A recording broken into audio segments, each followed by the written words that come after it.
இந்த సమాధాన కర్తర్ என்று ஏன் சொல்லப்பட்டது என்று பார்க்கும்போது సమాధాన ప్రభు అని ఆయనకి పేరు ఎందు నిమిత్తమో పెట్టబడినది చూసినప్పుడు மனுஷன் அங்கே பாவம் செய்ததினாலே மனுஷனுக்கும் கடவுளுக்கும் உள்ள அந்த உறவானது మురిந்து పోనது.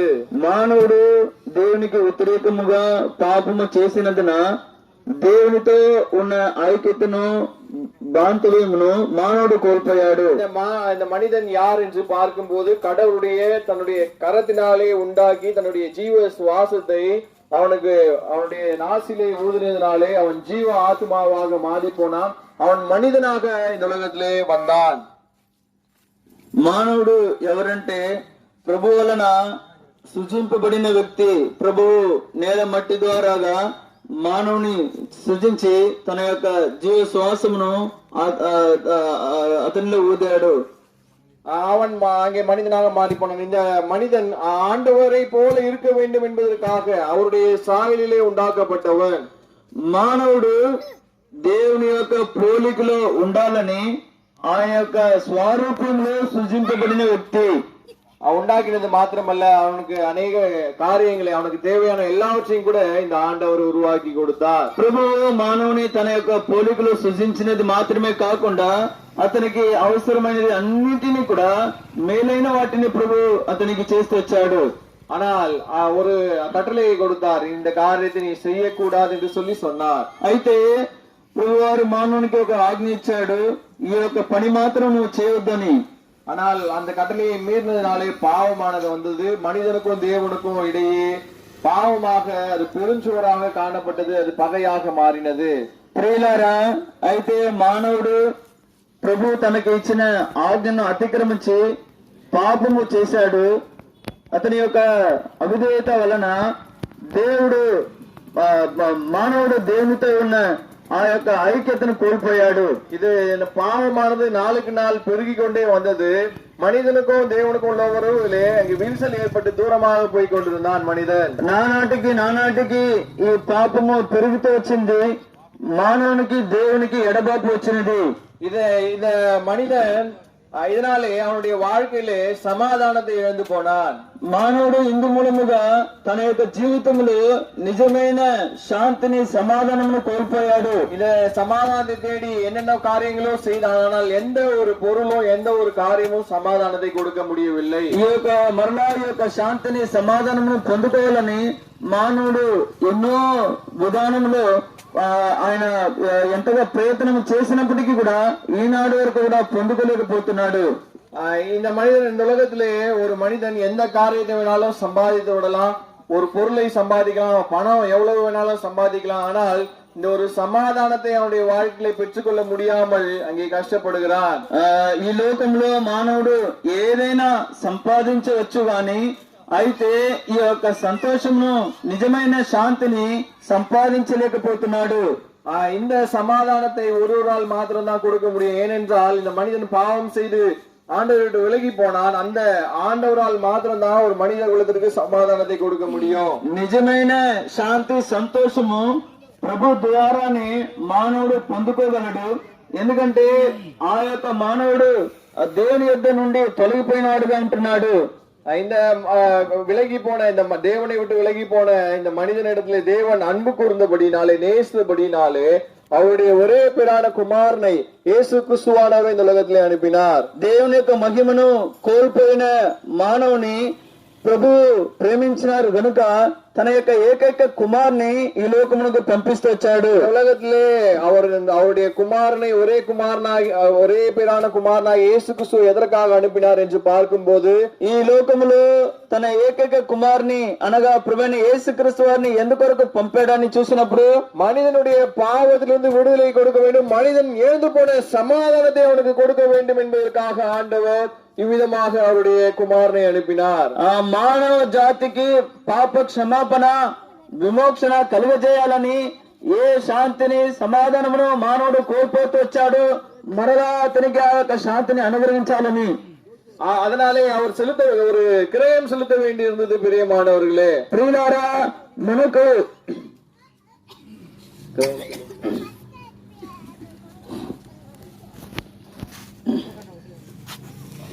మనకి ఆ యొక్క శాంతిని మరలా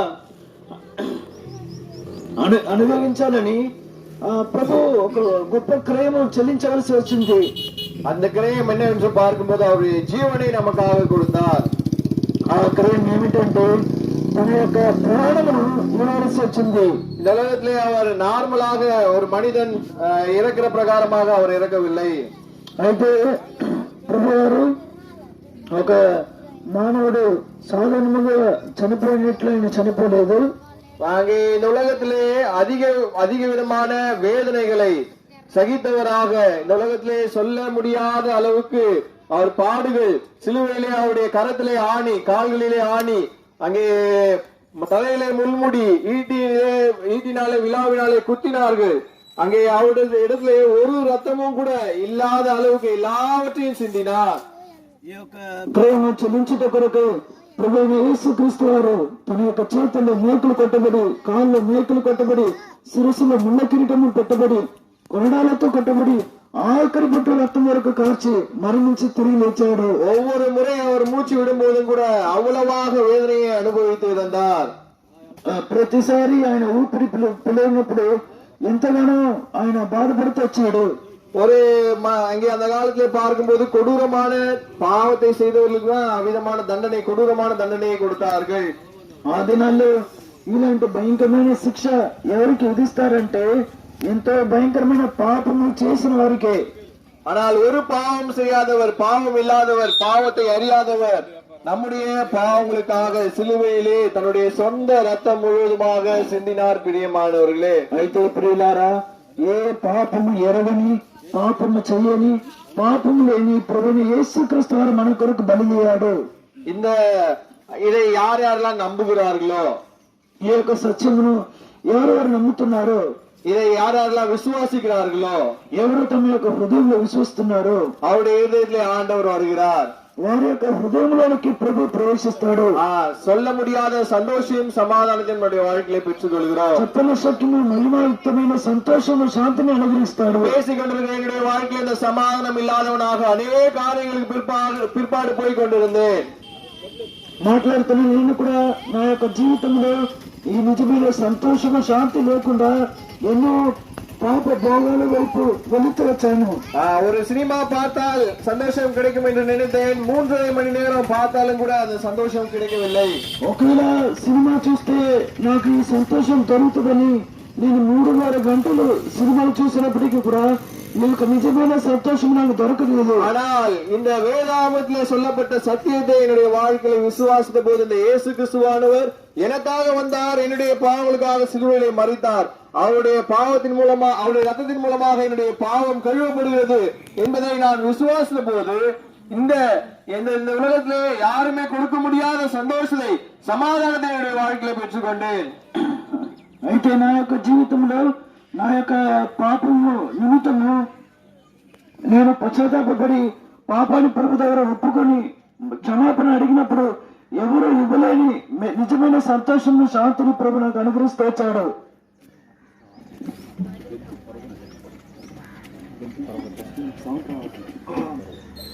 என்னுடைய வாழ்க்கையில நான் பெற்றுக்கொண்டேன். அதனால்தான் இந்த நாளிலே உங்கள் மத்தியிலே வந்து சொல்லிக் கொண்டிருக்கிறேன்.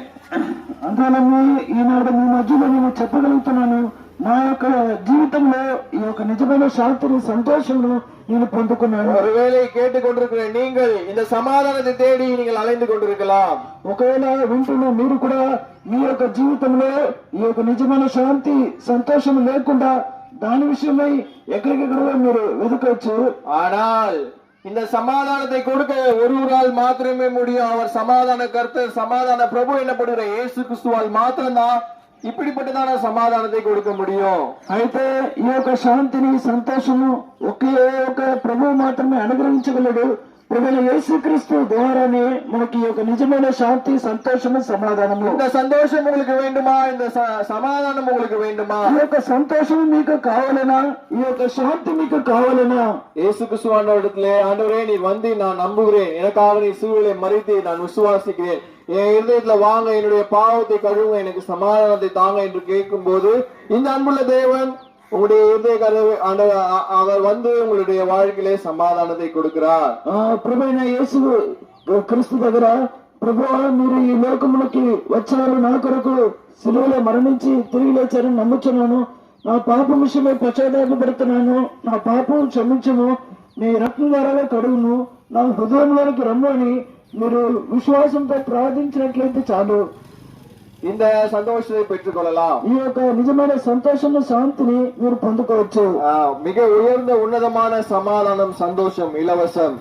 ఈ యొక్క నిజమైన సంతోషము, శాంతి ఉచితముగా ప్రభు అనుగ్రహిస్తున్నాడు. இதை பெற்றுக்கொள்ளுங்கள். உலகம் கொடுக்க முடியாத சந்தோஷம், சமாதானத்தையும் பெற்றுக்கொள்ளுங்கள். లోకము ఇవ్వలేని శాంతిని, సంతోషము మీరు పొందుకోగలరు. ஒருவேளை இந்த சந்தோஷம் எனக்கு வேண்டாம், நாளைக்கு பார்த்துக் கொள்ளலாம், இல்ல நாளைக்கு இந்த காரியத்தை கொடுத்து நான் யோசிக்கலாம் என்று சொல்ல வேண்டாம். ఒకవేళ ఇప్పుడు నాకు అవసరం లేదు, నేను రేపు తర్వాత చూసుకుంటానని ఒకవేళ మీరు ఆలస్యం చేసినట్లయితే, நாளைக்கு நடப்பது உங்களுக்கு தெரியாது. உங்கள் ஜீவன் எப்படிப்பட்டது, அது கொஞ்ச காலம் தோன்றி பின்பு தோன்றாமற் போகிற புகையை போல் இருக்கிறது. రేపు ఏమి సంభవించినో మనం ఎరుగము.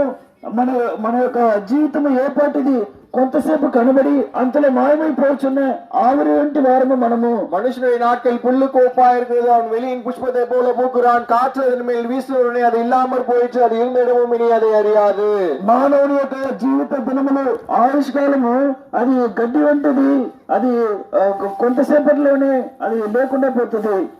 ஆகவே இந்த உலகத்திலே நாம் வாழ்கிற நாட்கள் கொஞ்ச நாட்கள் இருக்க பிற்பாடு நம்முடைய நித்தியம் நாம் எங்கே கழிக்க போகிறோம்? ప్రియులారా, ఈ లోకంలో మనము జీవించేది తాత్కాలికము.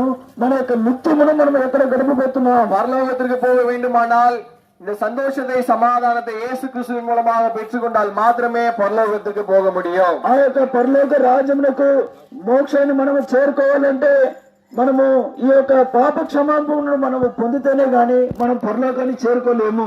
இந்த சந்தோஷத்தை பெற்றுக்கொள்ள வேண்டும் என்பதற்காக நாங்கள் இந்த நாளிலே காலையிலே வந்து கத்திக் கொண்டிருக்கிறோம். మేము మా యొక్క జీవితంలో పొందుకున్న యొక్క సంతోషము, శాంతిని మీరు కూడా పొందుకోవాలని ఉదయకాల సమయమున మీ మధ్యలో మేము బ్రతిమాలుకొనిచున్నాము. இந்த இயேசு கிறிஸ்துவானவரை நம்புங்கள், விசுவாசியுங்கள், அப்பொழுது நீங்களும் உங்கள் வீட்டார் அனைவரும் ரட்சிக்கப்படுவீர்கள். கர்த்தராகிய இயேசு கிறிஸ்துவின் ரத்தம் సకల పాపములను నీకి నమ్మి శుద్ధీకరికం. ప్రభువైన యేసుక్రీస్తునందు విశ్వాసముంచుము, అప్పుడు నీవును మీ ఇంటి వారిని రక్షణ, ఆత్మ మేలును పొందుదురు. ప్రభువైన యేసుక్రీస్తు రక్తము ప్రతి దుర్నీతిల నుండి మనల్ని పవిత్రులుగా చేయును.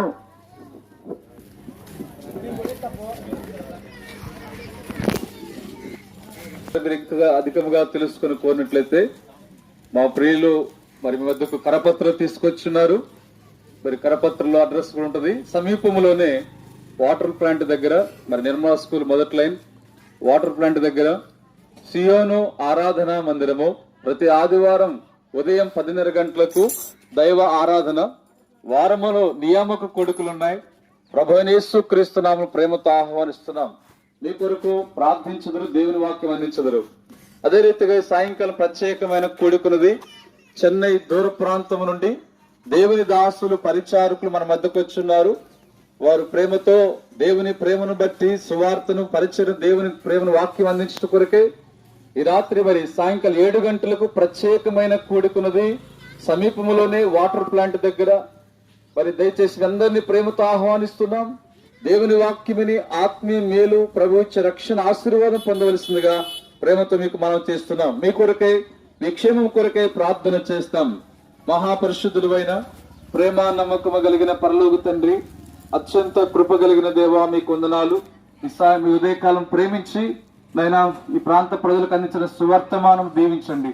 క్రీస్తు ప్రేమలో తండ్రి, మీ ద్వారా రక్షణ, సమాధానము, శాంతి, నెమ్మది, పరలోక రాజ్యం ఉందని, క్రీస్తు సేవలో మరణించి తిరిగి లేచిన దేవుడవని, తిరిగి రాబోతున్న దేవుడవని విశ్వాసముంచి పాప క్షమాపణ పొంది రాబో తీర్పు, నిత్య నరకము తప్పించబడి దైవరాజ్యమునకు వారసులుగా చేయండి.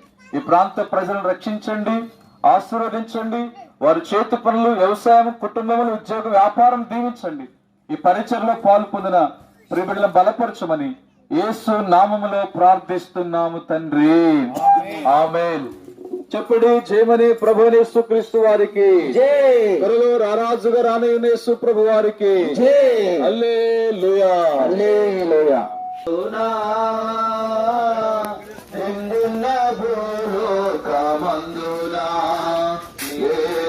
రక్షణ